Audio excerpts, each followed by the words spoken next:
Commercial કોમ્પ્લેક્સમાં toilet સુવિધા ન બાંધવા અંગે ઉચ્ચ કક્ષાએ રજૂઆત કરવાની તૈયારીમાં બનાસ કમર્શિયલ કોમ્પ્લેક્સના વેપારીઓ।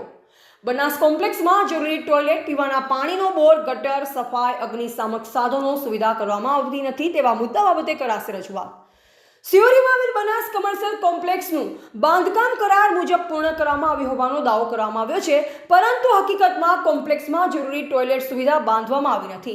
કોન્ટ્રાક્ટર દ્વારા કરાર મુજબની આવશ્યક સુવિધા પૂરી પાડવામાં નિષ્ફળતા દાખવવામાં આવી રહી છે, જે કારણે દુકાનદારો તેમજ સામાન્ય જનતાને ભારે મુશ્કેલીનો સામનો કરવો પડી રહ્યો છે।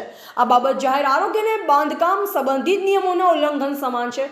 અગાઉ કોન્ટ્રાક્ટરને લેખિતમાં જાણ કરવા છતાં કોઈ જ યોગ્ય કાર્યવાહી કરવામાં આવી નથી।